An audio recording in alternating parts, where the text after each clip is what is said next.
We know how the story ends. The headlines from July 2023. The arrest of Rex Harriman, the so-called Gilgo Beach serial killer. The raid on that little red house in Massapequa Park. Cameras capturing every angle, the vault, the firearms, the horror that had been hiding in plain sight for over a decade. But history is a fragile thing. A single moment, a different choice, and everything changes. What if someone had stepped inside that house years earlier? What if that someone was you? October 2012. The recession still has its teeth in your bank account. You are sitting in a rusted Ford F-150, engine ticking as it cools, staring at a printout from Craigslist. The ad is vague.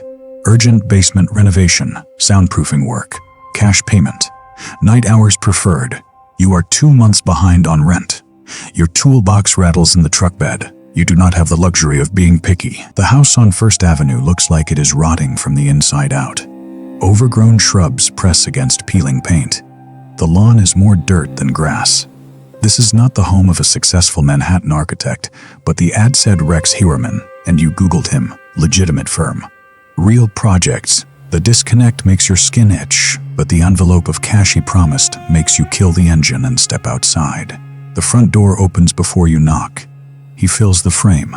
6'4", heavy set, a suit that does not quite fit. He does not smile. He checks his watch. You are late, Rex says. The air inside smells like old paper and something you cannot name, metallic stale. He hands you a waiver, 3 pages, dense text. You do not read the fine print. You really should have. The waiver goes into his briefcase. Rex does not offer you a copy. He gestures toward the interior of the house with one thick hand, and you follow him past the threshold. The door closes behind you with a sound like a sealed tomb. Welcome to the labyrinth. You have seen hoarder houses before. Post-recession Long Island is full of them. Families who lost everything and stopped throwing anything away. But this is different. This is methodical chaos. The hallway is barely wide enough for Rex to move through, lined on both sides with towers of magazines, newspapers, and cardboard boxes stacked nearly to the ceiling. You have to turn sideways to follow him. The dates on the newspaper spines range back decades. Some of the boxes are labeled in neat architect's handwriting. Others are just taped shut, contents unknown. The smell is overwhelming now, not just paper. Mildew, dust, something organic and old. He leads you through a kitchen that has not been cleaned in what looks like years. Dishes are piled in the sink, crusted with food. A fluorescent light flickers overhead, buzzing like a trapped insect.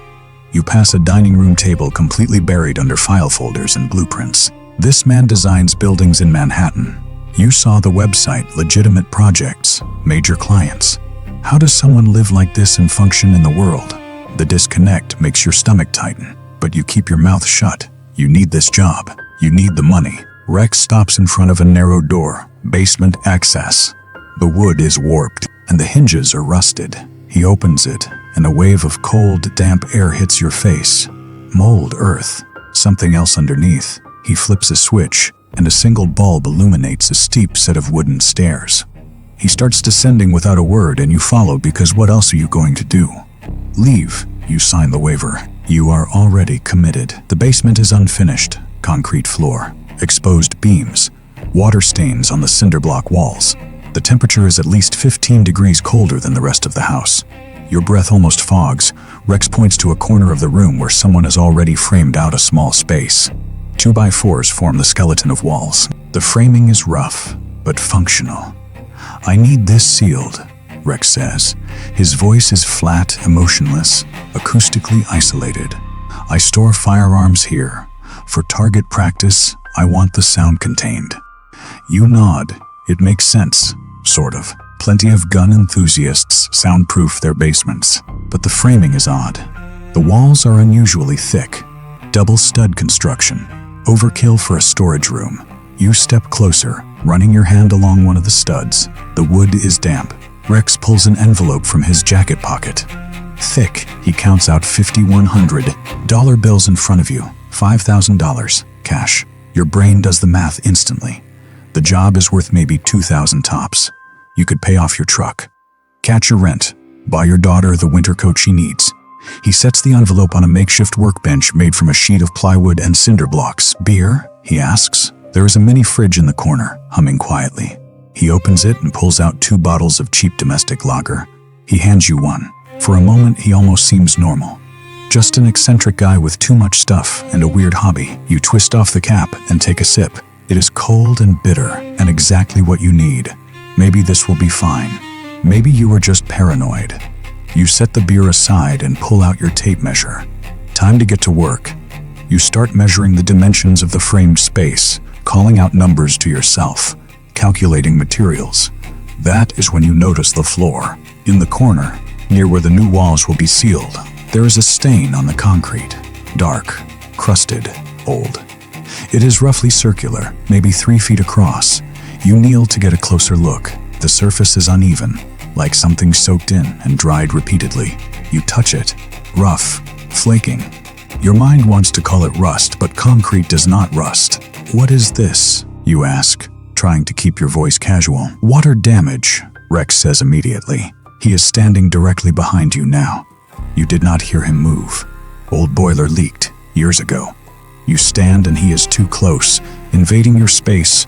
You can smell his cologne, too much of it, trying to cover something else. He takes off his glasses and cleans them with a handkerchief, watching you. Not blinking, just watching. You have a family, he asks. The question catches you off guard. You think of your daughter, 7 years old. Gap-toothed smile. She does not know you are 2 months behind on rent. Does not know you are working for a man who makes your skin crawl. Do you tell him about her? Make yourself human, relatable, or do you lie? You are still deciding when you pull your power saw from your toolbox. The cord unspools. You plug it into an extension cord running from the ceiling. You press the trigger. The saw screams to life, loud enough to rattle your teeth, loud enough to drown out everything. You line the blade against the first piece of lumber and start to cut. Water damage, Rex says immediately. He is standing directly behind you now. You did not hear him move. Old boiler leaked years ago. You stand, and he is too close. Invading your space, you can smell his cologne, too much of it, trying to cover something else. He takes off his glasses and cleans them with a handkerchief, watching you. Not blinking, just watching. You have a family, he asks. The question catches you off guard. You think of your daughter, 7 years old. Gap-toothed smile. She does not know you are 2 months behind on rent. Does not know you are working for a man who makes your skin crawl. Do you tell him about her? Make yourself human, relatable? Or do you lie? Keep them separate from this place. You are still deciding when you pull your power saw from your toolbox. The cord unspools. You plug it into an extension cord running from the ceiling. You press the trigger. The saw screams to life, loud enough to rattle your teeth, loud enough to drown out everything. You line the blade against the first piece of lumber and start to cut. That is when you hear it.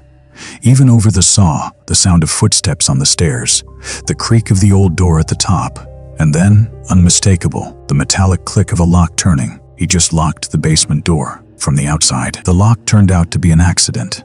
That is what Rex said when he came back to the basement 30 seconds later. The latch sticks sometimes. Old house, he apologized. Sort of. You wanted to believe him because the alternative was unthinkable, and you still needed the money. So you filed it away in the part of your brain reserved for things that make you uncomfortable, but that you have to tolerate to survive. You kept working. You finished that first night. Now it is day 3. The clock on your phone reads 10:47 p.m. Rex insists you work nights. His schedule, he says. He works from home during the day and cannot handle the noise. Fair enough. Night rates are higher anyway. You told yourself that when you agreed, the extra cash helps. But working alone in this basement between 10 at night and 4 in the morning is something else entirely. The house is silent except for the rasp of your saw, the thunk of your hammer, the hum of the ancient furnace kicking on and off. You have not seen Rex's wife or kids. You do not think they live here. The house feels occupied by only one person, one presence, one will. You are making good progress. The frame is solid. The vapor barrier is installed. Now you need insulation. You packed your truck with standard pink fiberglass bats, but you ran out an hour ago. You used more than you calculated. The walls are thicker than normal. Rex wanted it that way. You asked him earlier where the extra materials were, and he pointed vaguely to a pile near the furnace. A tarp-covered mound you assumed held drywall or lumber. You pull back the tarp. No fiberglass. Instead, there are rolls and rolls of burlap. Rough, coarse, industrial-grade burlap. The kind used for sandbags or agricultural shipping. Not insulation. You stare at it confused. This is not standard. This is not even close to code. Burlap does not have an R value. It is not fire resistant. It is basically heavy fabric. But Rex paid you $5,000 in cash, and Rex is an architect. Maybe this is some old school technique. Maybe he knows something you do not. You are not going to argue. You need this job finished. You need the money in your account before your landlord starts eviction paperwork. So you grab the first roll and haul it over to the framed walls. The burlap smells like dust and something organic. Earth, maybe, or rot. You try not to think about it. You start stuffing it into the cavities between the studs, packing it tight. The texture is unpleasant, rough against your hands even through your work gloves. As you shove a handful deeper into the wall, your fingers brush against something that does not belong, something hard. Leather. You pull it out. A belt. Black leather, worn smooth in some places, cracked in others. The buckle is tarnished brass, and there, embossed near the end of the strap, are initials. You hold it under the work light. The letters are faint but legible. M and H, or maybe W and H. You cannot tell. The embossing is old, partially worn away. Why is there a belt inside a pile of insulation material? You turn it over in your hands. It is not new. It has been used. Worn by someone for a long time, the leather has molded to the shape of a body. You can see where the buckle rested against the same hole over and over. Whoever owned this belt wore it almost every day. You hear footsteps on the stairs, heavy, deliberate. You turn. Rex is descending wearing a bathrobe, plaid flannel, slippers. His glasses catch the light, turning his eyes into two bright coins. He sees what you are holding. His expression does not change. Not surprise, not anger.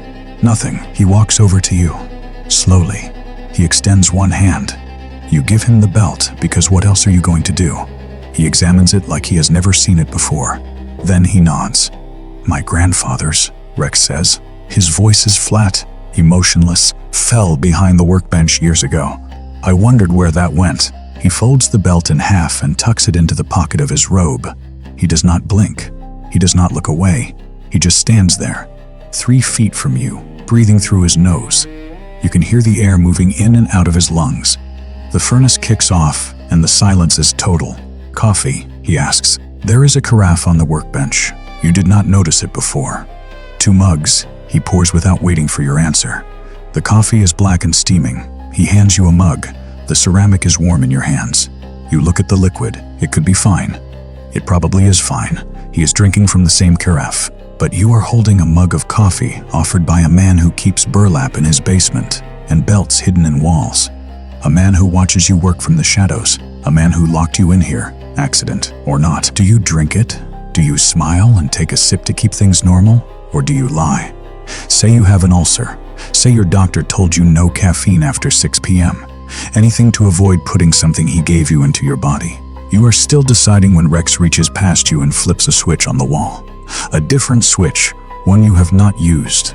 The overhead bulb stays on, but now the switch is on his side of the room, near the stairs. He smiles. It does not reach his eyes. I will let you get back to work, he says.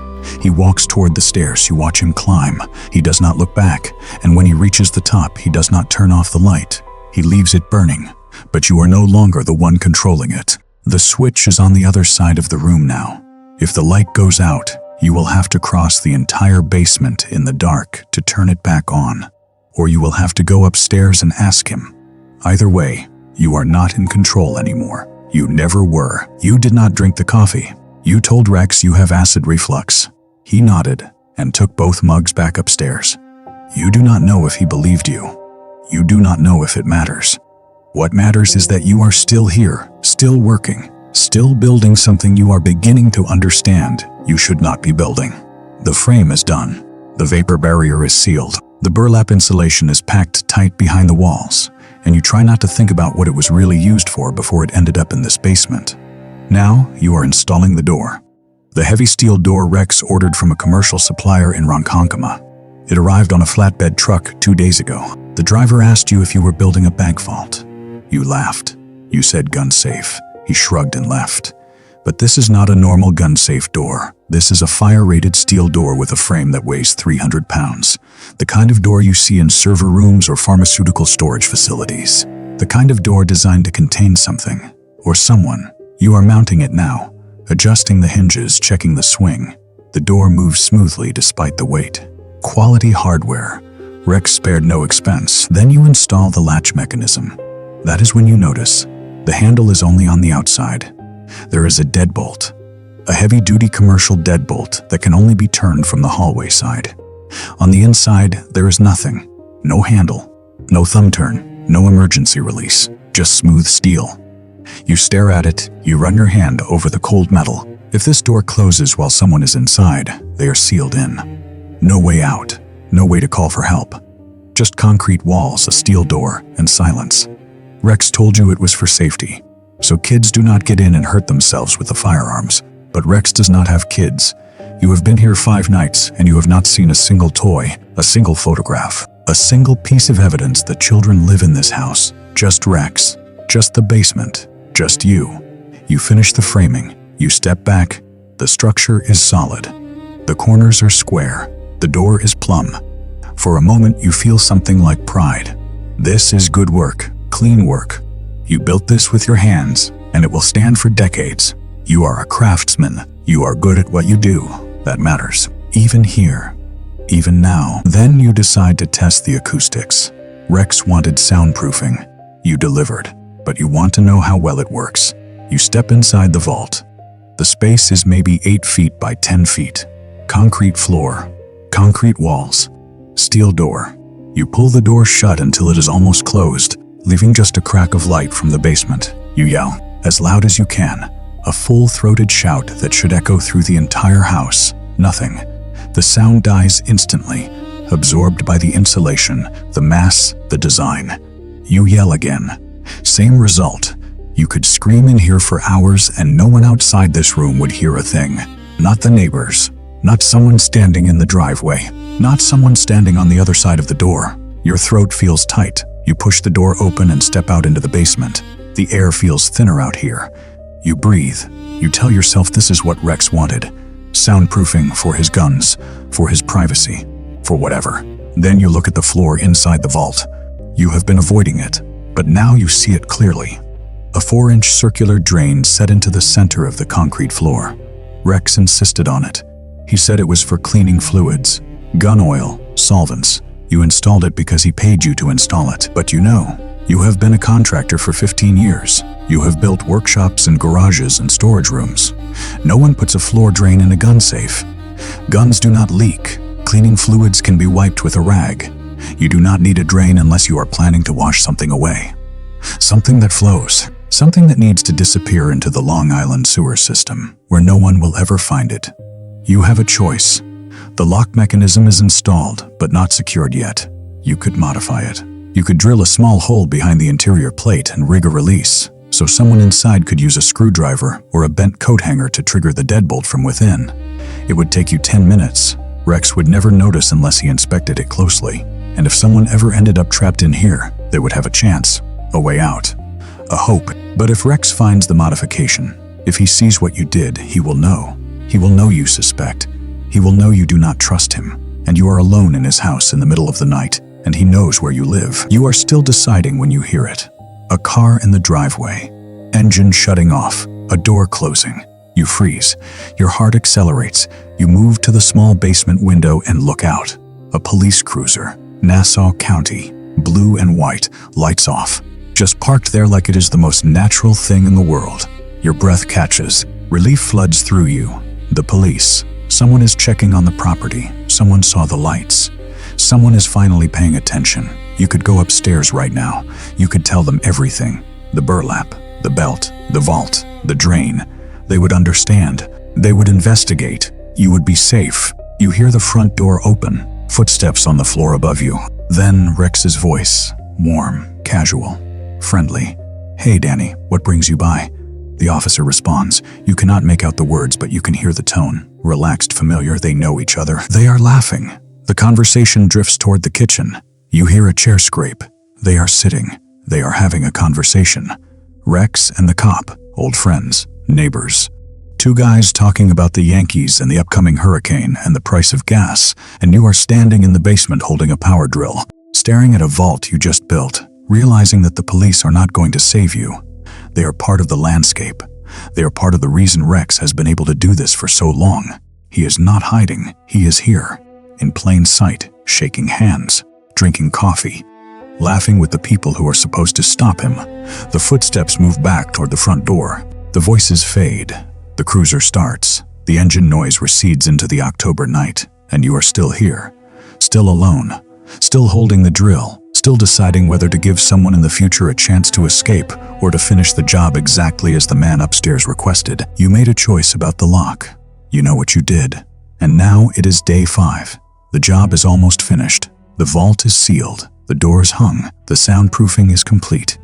You are supposed to pack your tools and leave and never think about this basement again. You are supposed to take the final payment and pay your mortgage and forget the burlap and the drain and the way Rex watches you when he thinks you are not looking. But nothing is ever that simple, is it? Rex is distracted tonight. He is on a phone call when you arrive, a business call. You can hear him through the floor. His voice is different, professional, confident. He is talking about a building permit in Manhattan. Zoning regulations, load-bearing walls. He is an architect. He designs buildings.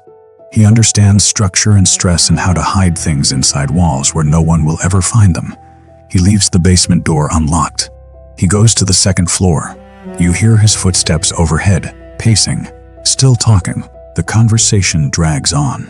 You are alone. You start packing your tools, the drill, the level, the sawhorses. You have been meticulous this week, organized. Every tool in its place, every measurement precise. You drop a box of screws.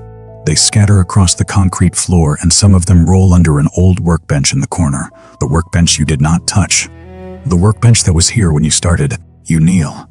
You reach under the bench. Your fingers find the screws. Then your fingers find something else, a seam, a loose panel in the wall. The drywall here is old. It flexes when you press it. This is not part of your work. This is something older, something hidden before you ever walked through that door. You should not touch it. You know this. You should collect your screws and pack your tools and wait for Rex to come back and pay you. But your fingers are already working, prying, pulling. The panel comes free. Behind it is a cavity in the wall, and inside that cavity is a nest of electronics, 7 cell phones, old flip phones, the kind no one uses anymore. Motorola, Samsung, Nokia. The plastic is scuffed.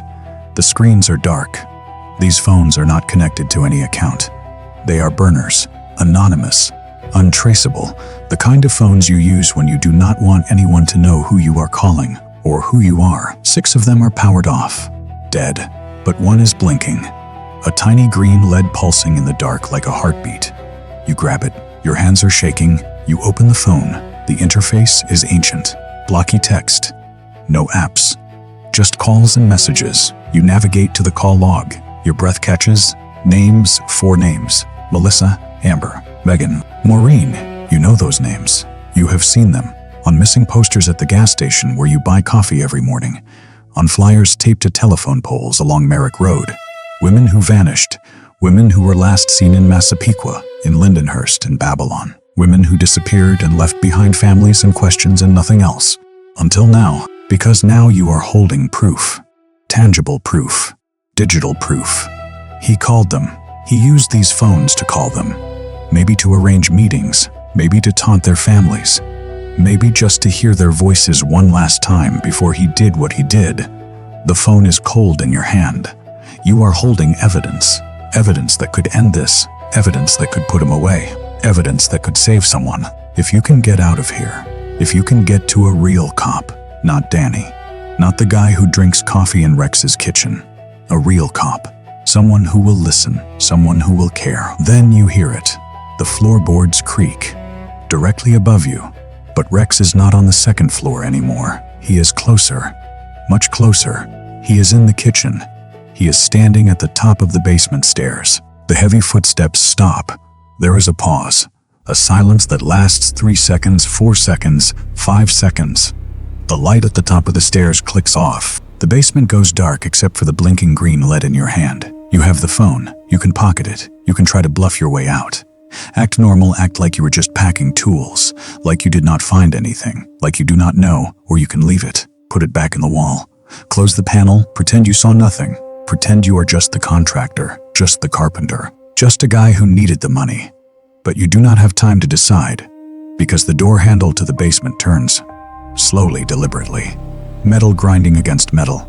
The sound fills the space, and you realize something. Something that makes your blood turn to ice water. You are standing inside the soundproof vault. The vault you just built. The vault with the door that locks from the outside. The vault where no one can hear you scream. You stepped inside to pack the last of your tools. You were only going to be here for a minute, but now the door is moving. Now Rex is coming.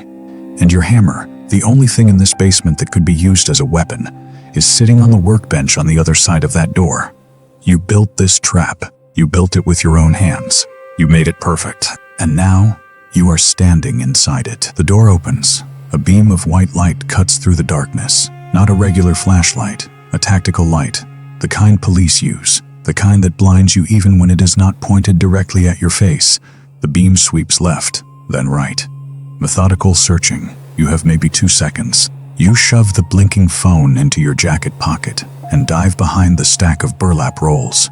The ones you organized yesterday. The ones that smell like mildew and something worse. Something organic. You press yourself flat against the concrete wall. Your breathing sounds like thunder in your own ears. You try to slow it. You cannot slow it. Rex does not rush. That is what terrifies you. He moves with deliberate slowness. He descends the stairs. Each step makes the wood groan under his weight. 300 pounds of architect moving through his own territory, and you realize something. He is not just a messy hoarder. He is not just a man who cannot throw things away. He is a hunter.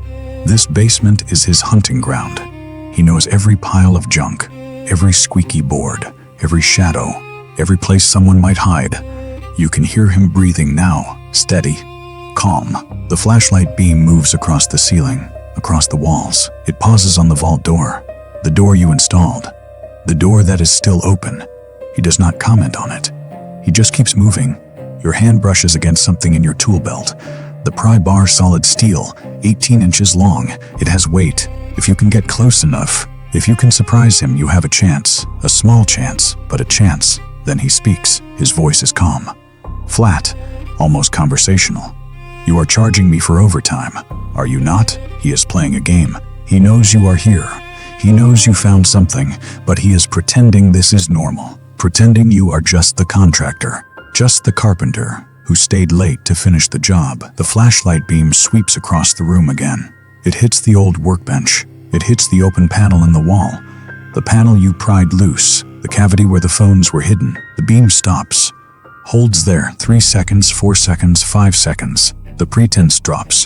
When he speaks again, his voice is different, colder, flatter, empty of everything except menace. That is private property, not a question, not an accusation, a statement of fact. You violated something. You crossed a boundary, and now there are consequences.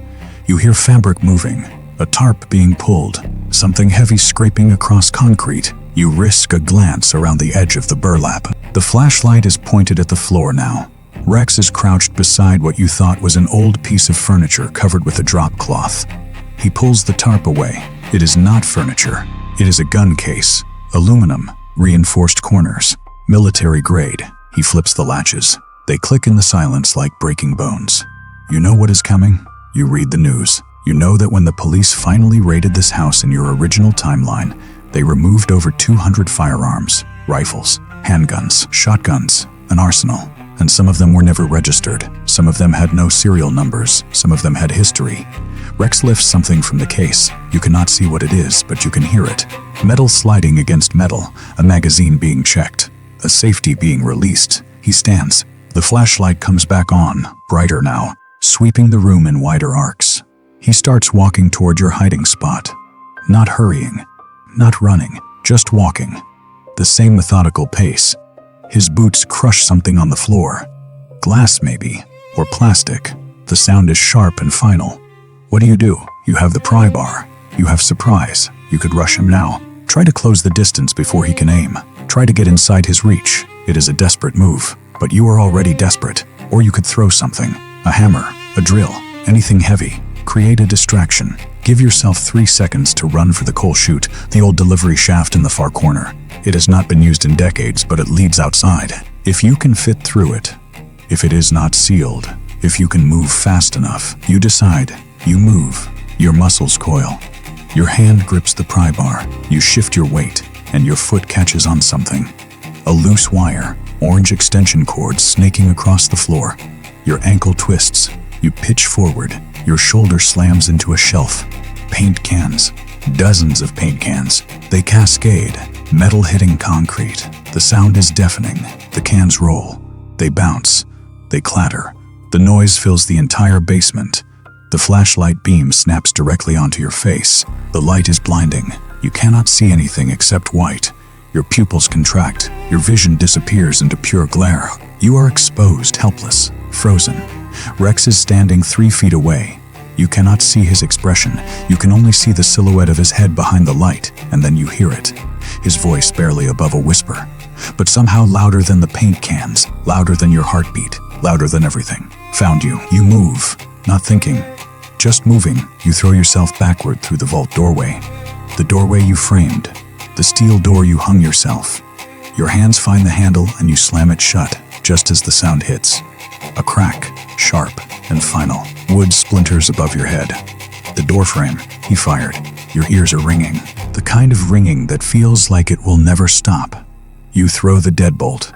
It slides home with a heavy click, steel against steel.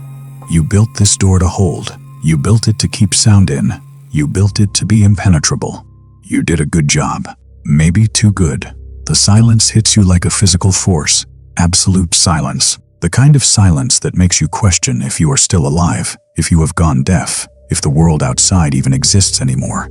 You press your ear against the door. Nothing. You cannot hear footsteps, cannot hear breathing, cannot hear anything. The soundproofing works. You made sure it worked. Mineral wool insulation, mass-loaded vinyl, acoustic caulk in every seam. You remember being proud of how thoroughly you did it. Now you are on the wrong side of it. You lean against the wall. Your breath comes in short gasps. The air tastes stale already. Wrong. And then you remember the ventilation system, the air handler you were supposed to install next week. The ducts you never finished connecting. This room is sealed. Concrete walls, concrete ceiling, steel door, no windows, no airflow. You have maybe an hour, maybe less if you panic, if you use oxygen too fast. Do not panic. Do not panic. Do not panic. You pull the burner phone from your jacket. The screen is still lit, still blinking. You swipe it open. Try to call 911. No signal, 0 bars. The concrete is too thick. The walls are reinforced. You specified that. You made sure the client got maximum sound isolation, maximum privacy, maximum security. You did exactly what he paid you to do. Your hands are shaking. You try to steady them. You need to think. Need to find a way out. The door handle turns, just a little. A testing motion. Someone checking if it is locked. Then it jiggles, harder, more insistent. Then it stops. Complete silence again. Is he still there? Is he walking away? Is he getting something to break through? You have no way to know. You remember something. A choice you made weeks ago, back when you were still installing the lock mechanism. You noticed the bolt assembly was slightly misaligned. You could have reported it, could have ordered a replacement, could have done it by the book, or you could have filed the catch plate, created a tiny gap, a deliberate imperfection, a way to jimmy it from inside if something went wrong. Did you do it? You cannot remember. Your brain is foggy. The air already feels thinner, or maybe that is just fear. You hear something, a scratching sound, faint. Coming from the ventilation opening, the small duct you roughed in but never connected. The sound is methodical, deliberate. Metal on metal. Is he trying to open it? Is he trying to feed something through? What do? You could shout through the vent. Try to negotiate. Explain that you were just doing a job. That you do not care what you found. That you will forget everything if he just lets you leave. Maybe he will listen. Maybe he is reasonable. Maybe you can both walk away from this. Or you stay silent. Completely silent. Do not give him any information. Do not let him know where you are in the room. Use the time to prepare. Find something in here to use as a weapon. The pry bar is still in your hand. There might be tools you left inside yesterday. Screwdrivers, a hammer, anything. The scratching stops. Complete silence again. You hold your breath. Count to 10. Count to 20. Nothing. Maybe he gave up. Maybe he is leaving. Maybe you actually have a chance. Then you hear it. A hiss, soft at first. Then louder. You look at the gap under the door. The quarter-inch space you left for clearance. Smoke begins to curl through it. Thin wisps at first, then thicker. Gray acrid. The smell hits you. Burning plastic. Burning cloth. He is not trying to get in. He is not trying to negotiate. He is smoking you out, and you are in a sealed concrete box with 1 hour of air and no way to call for help. The smoke keeps coming. It pools on the floor, starts to rise. You press your shirt against your mouth. Your eyes are already watering. The ringing in your ears has not stopped. And somewhere outside this door, Rex Hewerman is waiting, patient, methodical, doing what he has always done, waiting for his victims to run out of options. You built this room to be perfect, soundproof, inescapable. You did exactly what he wanted, and now you are sealed inside your own work, your own coffin. The smoke rises, the air thins, and you have to make a choice. Stay here and suffocate, or open that door and face whatever is waiting on the other side. The smoke is not theoretical anymore. It is real. It is thick. It tastes like burning plastic and something else. Something chemical. Something that makes your throat close and your eyes stream. You cannot stay in here. You will die in here, in this perfect little tomb you built with your own hands. Your mind races. Think you need a way out. The door is not an option. He is waiting out there, armed, patient. The ventilation shaft is too small to crawl through, even if you could reach it. The walls are concrete, reinforced, impenetrable. Except they are not. Not all of them. You remember something. That void space you noticed weeks ago. The architectural discrepancy. The back wall of the vault. You measured it. You knew something was off. The concrete foundation ends before the wall does. The back wall is just framing. Stud wall. Drywall on one side. Plywood on the other. And behind it, the crawl space. You cross the room in 3 steps. The smoke follows you, hungry. You press your palm against the back wall. Drywall. You can feel the texture, the slight give. This is not concrete. This is not steel. This is something you can break. You swing the hammer. The first strike punches a hole the size of your fist. Dust explodes into the smoke. Gray mixing with gray. You swing again, harder. The drywall collapses inward. White powder coats your face, your lungs. You cannot breathe, but you cannot stop. You swing again and again. The hammer crashes through. The wall opens. You can see darkness beyond it. Real darkness. Not just the absence of light, but the presence of something vast and hollow. You kick at the plywood backing. Once, twice, it splinters. You kick again and it gives way with a sharp crack. The hole is big enough now. Barely. You drop the hammer. Shove your head and shoulders through the jagged opening. Splinters catch your jacket, your skin. You do not care. You wriggle through. Your hips barely fit. You scrape through and fall into the crawl space on the other side. The air here is different, cooler, damp. It smells like earth and rot and something older, something worse. The ceiling is maybe 2 feet above you, maybe less. You cannot stand, cannot even kneel properly. You have to crawl, belly to the ground. Like an animal, the dirt is soft under your hands. Cold, there are spider webs, you can feel them on your face. In your hair, you keep moving. Then you hear it. Footsteps, heavy and deliberate, overhead. The floorboards creak. He is tracking you. He knows where you are. He can hear you moving beneath him, or maybe he is just guessing, methodically checking each room, each space, waiting for you to make a mistake. You freeze, your face pressed into the dirt, your breath coming in shallow gasps. The footsteps pause, directly above you. You can see the gaps between the floorboards, light filtering through. His shadow passes over them. Then he moves, toward the back of the house, toward the vault. He is going to check if you are still in there. You have maybe 30 seconds before he realizes you broke through. You start crawling again, faster now. Your hands sink into the soft earth, and then you feel something. Something that is not dirt. Something smooth. You stop. Your fingers close around it. You pull it toward your face. Try to see it in the dim light. A pair of glasses, wire, rimmed. The lenses are cracked. They have been buried here deliberately. You drop them, keep crawling. Your hand touches something else. Leather, you grab it, pull it free from the earth. A high-heeled shoe, black patent leather, scratched and dirty. buried just inches beneath the surface. This is not a crawl space. This is a garden, a trophy garden. He buried them here, not bodies, not evidence the police would find, just pieces, memories, things he wanted to keep close, under his house, under his feet, where he could walk over them every single day. How many more are there in this dirt? You see light ahead, a rectangle of gray breaking through the darkness, a grate, rusted metal. Leading to the backyard, you crawl toward it, fast as you can. Your knees scrape against rocks, against things you do not want to identify. You reach the grate, press your hands against it. It is rusted shut. The metal is rough under your palms. You can see outside, the overgrown grass, the fence, freedom, but the grate will not budge. You can try to force it, kick it, make noise, alert him to exactly where you are, or you can crawl deeper. Follow the foundation toward the front of the house. Maybe there is another way out. Maybe there is a cellar door you missed. But that takes time. Time you do not have. Time he is already using to hunt you. What do? Do you kick this grate and risk everything on speed? Or do you stay quiet and search for another exit in the dark? You make your choice. You brace your back against the floor joists above you. You pull your knees to your chest, and you kick hard. The grate shudders. You kick again. It moves. One more time. You put everything into it. Every ounce of fear and rage and desperation. The grate gives way with a metallic clang that echoes like a gunshot in the quiet October air. It falls into the grass outside. The sound is unmistakable, impossible to miss. For 1 second there is silence. Then you hear it, the back door, upstairs. It flies open, hard enough to bang against the siding. Footsteps, running, not on the floorboards above you anymore. Outside around the house, he is coming.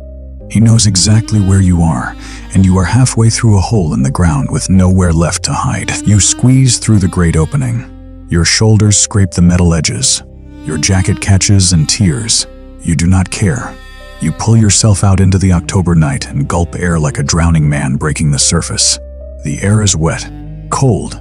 Rain. It has started to rain, just a drizzle now, but the wind is picking up.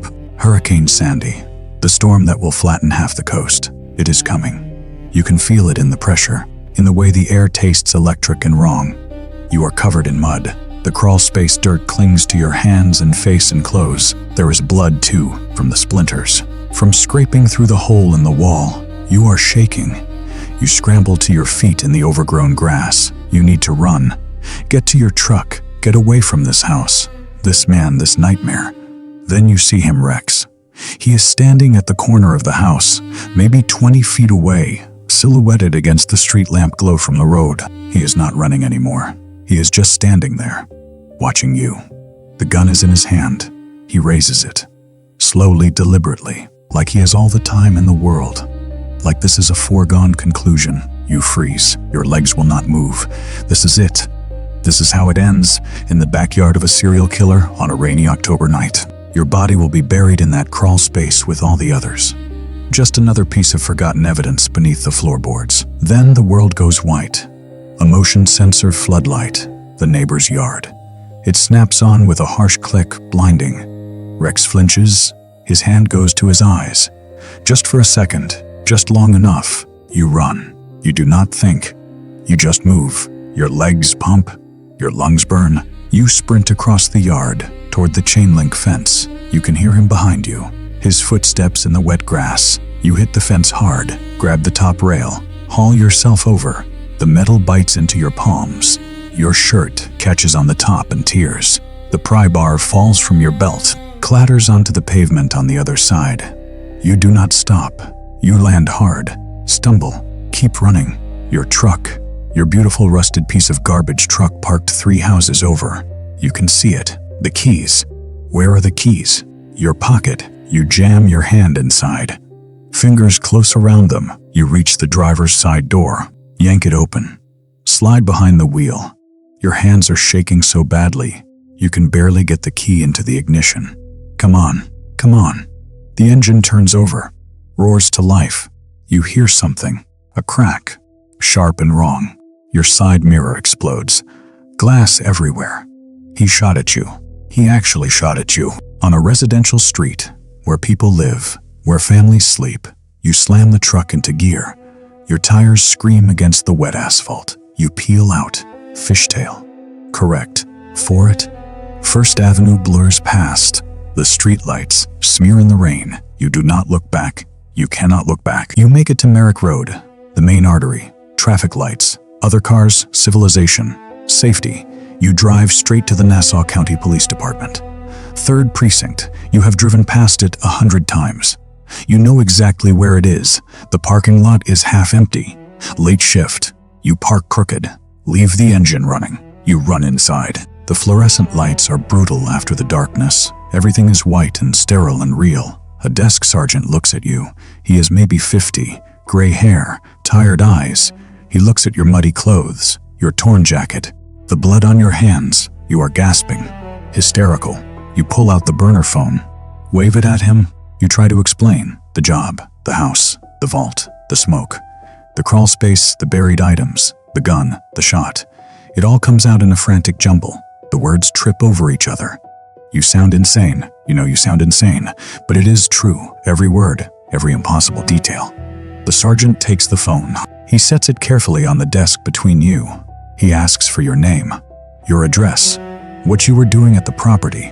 You tell him everything. He writes it all in a report. His pen scratches against the paper, slow, methodical. He asks questions, clarifying questions. His tone is patient, skeptical. Then he says the name, Mr. Huerman, Rex Huerman, the architect.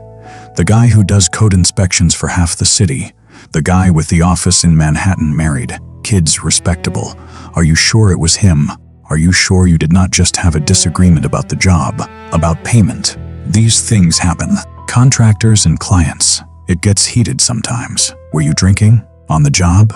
It is a reasonable question. The way you look right now, the way you are acting, they see this all the time. Guys who take a job, have a few beers, get into an argument, make accusations. You are not one of those guys. You want to scream that at him, but you cannot prove it. You have no proof. Just mud and blood and a burner phone that Rex probably bought at a gas station with cash. The sergeant tells you to wait. He takes the phone to a back office. You sit in a plastic chair. The fluorescent lights hum. Other officers move through the station. They glance at you. Look away. Time stretches. You do not know how long you sit there. 10 minutes. 20. Your hands will not stop shaking. Then the sergeant comes back. He tells you they are going to hold you for a bit, just to cool off. Just until they can verify your story. Standard procedure. You want to argue, to demand a lawyer, to beg them to trace the phone, to drive to the house right now.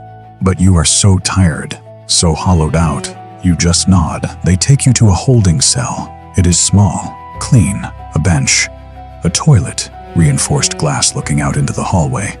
You sit, you put your head in your hands, you wait, then you see him. Through the glass, walking into the station, a man in a suit, navy blue, professional. He is shaking hands with the captain, smiling.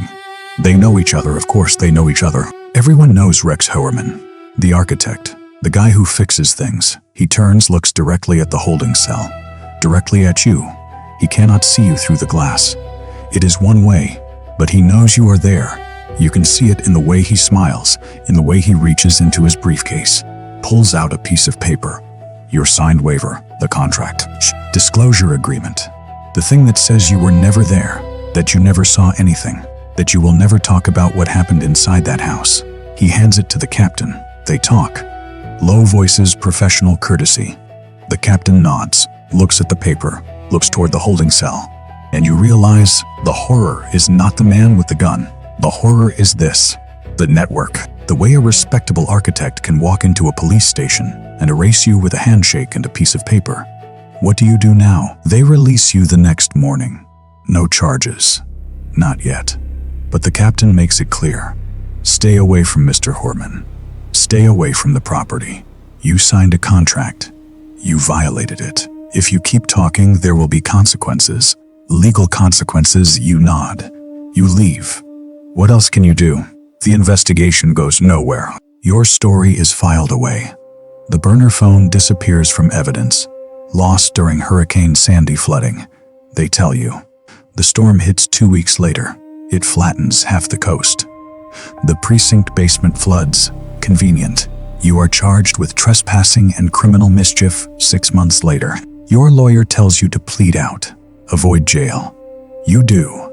You pay the fine. You lose your contractor license. You move.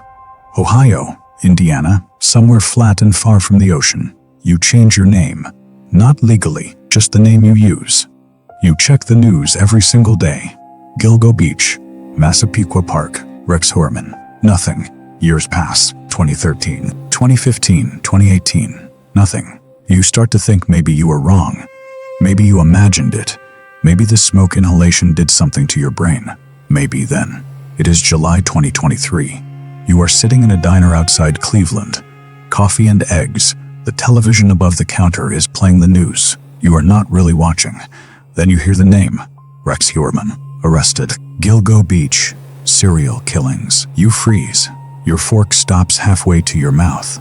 The screen shows aerial footage. The house. That house. Police in hazmat suits carrying evidence bags. Guns. Hundreds of guns. Personal items. Belts. Dolls. Everything you saw. Everything you tried to tell them. The reporter talks about a soundproof room in the basement. Crudely built. She says, unfinished. You stare at the screen. It was not unfinished. You finished it. You installed the insulation, the acoustic panels, the reinforced door. He told you it was for a home studio. You believed him, and then he used it. For 11 more years, he used the room you built. How many? How many people did not get away because no one listened to you? Because a signed waiver mattered more than a crawl space full of buried evidence. You were right. You were right all along. But the vindication tastes like ash. You are the one who got away, but history is written by the survivors. And the horror is written by the silence, by the institutional machinery that protects the wrong people, by the years that pass while everyone looks away. If this story crawled inside your head and will not let go, subscribe to Concrete Fear. Hit the bell. Share this with someone who thinks they know how they would react in a crisis. Leave a comment. Tell us what you would have done differently, because the next dossier is already waiting, and it is closer to home than you think.